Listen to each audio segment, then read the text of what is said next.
आइए, धर्म के 4 चरण बताए गए हैं। सत्य, अहिंसा, पवित्रता और दान। ये धर्म के चरण हैं। मैं आपका इसलिए परिचय करा रहा हूं कि जिस विषय में हम चल रहे हैं उसके बारे में जानकारी हो जाए आपको। सतयुग में धर्म यानी उस बैल के 4 चरण थे। सतयुग में सत्य भी था, अहिंसा भी थी, पवित्रता भी थी और दान भी था।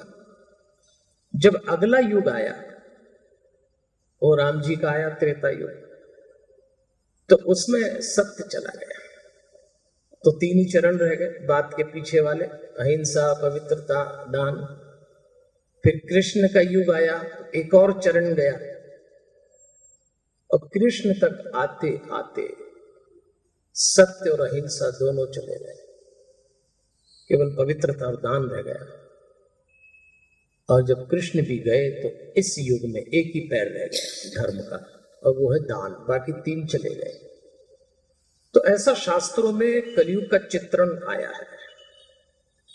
3 भाग होते हैं धर्म के।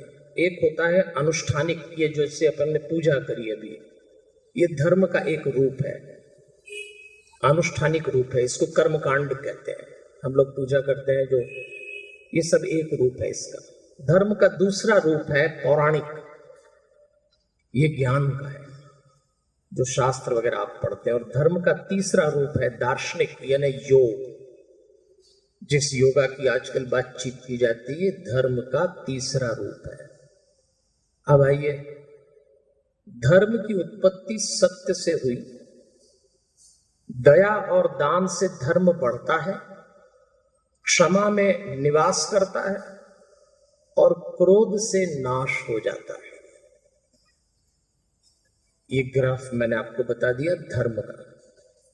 क्रोध करने से धर्म का नाश होता है। हम लोग सोचते हैं ना कि हमको बहुत गुस्सा आता है, या गुस्सा क्यों ना करें, रिलेशन खराब हो जाएंगे, तबीयत खराब हो जाएगी। वो सब तो अपनी जगह है, धर्म भी चला जाता है।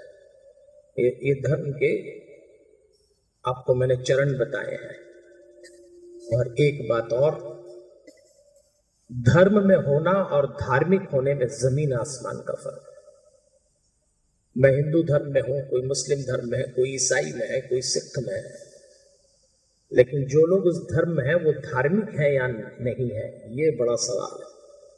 तो किसी भी धर्म में होना और धार्मिक होने में फर्क है, जिसको हम समझते चलेंगे आगे। क्योंकि यदि ये आप समझ गए कि धर्म और धार्मिक होने में क्या फर्क है, तब आप जान पाएंगे कि सबका मालिक एक है। ये तभी समझ पाएंगे। नहीं तो आज को लगता है हमको कि हम जिस धर्म में है उसमें जो ऊपर बैठा है वो एक ही होगा, बाकी सब पाखंड है। इसीलिए एक दूसरे के धर्म पे लोग प्रहार करते हैं, निंदा करते हैं, आलोचना करते हैं। ये बात कब समझ में आएगी कि सबका मालिक एक है? जब हम धार्मिक हो पाएंगे।